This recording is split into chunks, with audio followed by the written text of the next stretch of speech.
Hey guys, this is Buford with Scholarships for Soccer, and today we have a great guest. His name is John Batacan, and he coaches '05 girls and '05 boys. So he's got a good perspective on both. And John, welcome. Thank you, Buford. Thanks for the opportunity. Oh, not a problem. We're glad you could be here. Now, you got a unique perspective. You coach the same age group, boys and girls. So the obvious first question to me is, what is the difference? How do you approach coaching boys at that age, which is now U17, versus girls at that age? Sure. No, great question. From a technical and tactical standpoint, my approach is the same. In terms of here's what I like for them to do on the field, in terms of in individual ability as well as within a team context. Probably the biggest difference, Buford, is the delivery of the coaching. My talk with my wife. She's a PE teacher and at middle school, and so I sought her advice. I go, how do I best work with coaching girls? And goes, John, it's not only what you say, but it's how you say it. And for I don't like to speak in generalities, but boys, you could, at least the boys that I've coached, I could be a little bit more direct, and it's just water off a duck's back, not a big deal. Coaching some of the girls though, I got to be mindful of my tone, and so not only what I say, but how it's delivered, because that's one of the biggest differences. Okay. All right. Now, as far as '05s currently, what kind of skills do you expect them to already have, when they get to U17, which is where your kids are now? Yeah, great question. Having a good relationship with the ball, being able to manipulate the ball, to dribble in tight spaces. Some kids are great at that. Others, it's still a developing skill. But as a U17, do they have a positive relationship with the ball?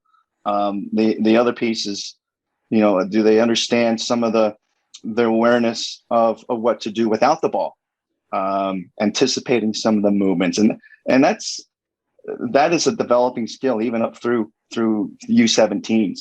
But if some of the players, they're able to grasp that and kind of anticipate kind of half a step ahead of everybody else, man, that kid, boy or girl, is going to do something special. And some of the players that I've been able to work with have that ability. Others, it's still developing. But if at that U17, if they could continue to develop that anticipation and kind of that asking that what's next, reading that game, that is a wonderful aspect of their soccer intelligence. Okay. Speaking of soccer intelligence, at this age, are you still encouraging them to watch higher level soccer, watch pro soccer on TV, college soccer?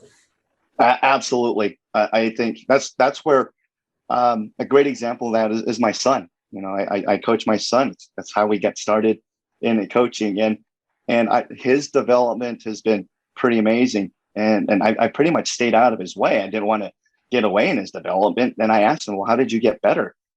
And he told me that I just worked hard in the backyard and then started watching games on television.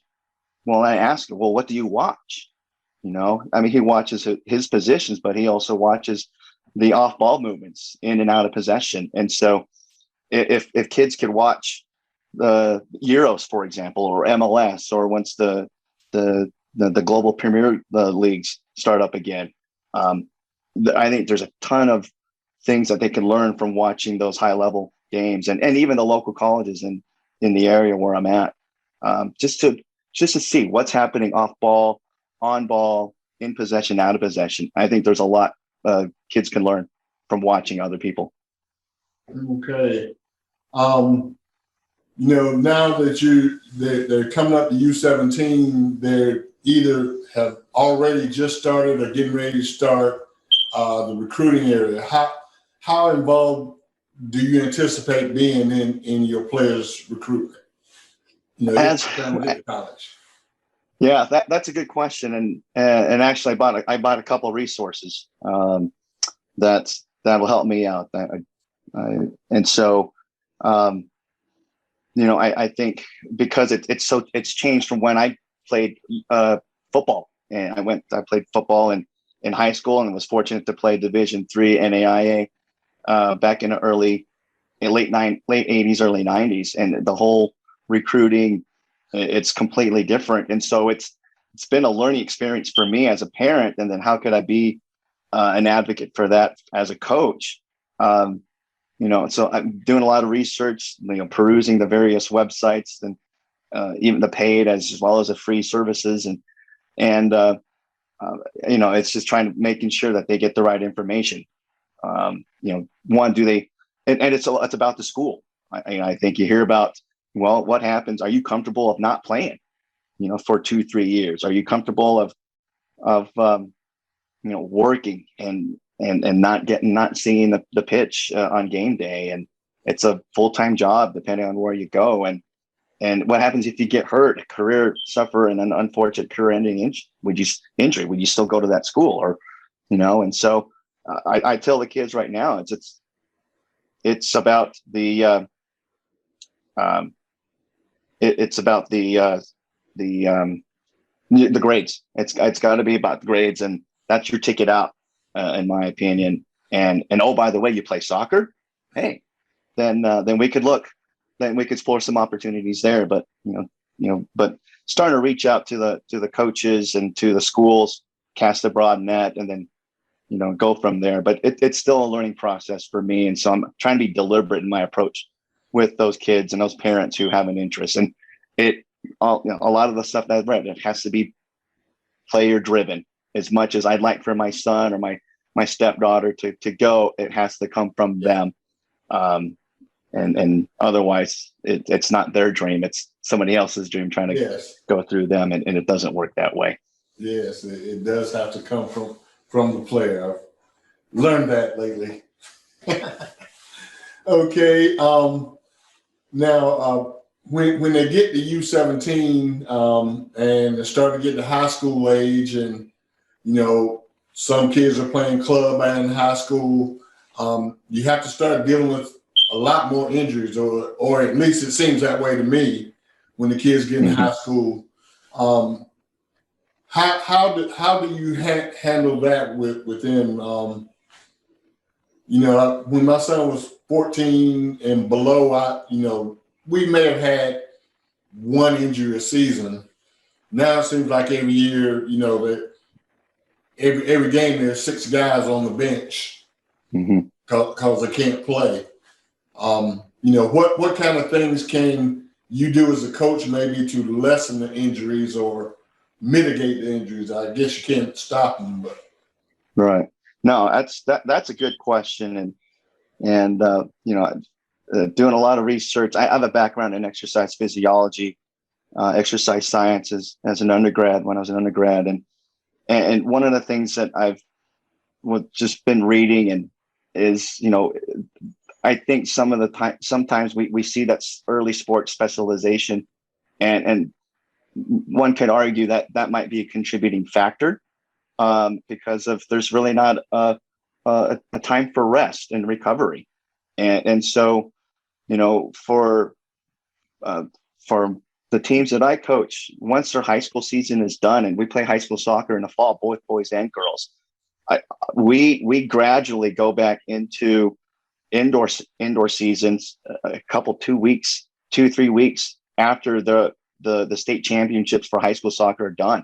And when we do, we go once, no more than twice a week, an hour each training session. So no more than 2 hours a week, just to gradually build them up during the winter training, because I think they need some downtime to recover. And then, as we start going into the season and start adjusting the workload, as if we're playing games on a weekend, Monday might be a recovery if we just had come back from a tournament or so, and then gradually build throughout the week. And then, decrease the intensity of the training right before match day and such. And so kind of that type of tapering, if you will, and build up.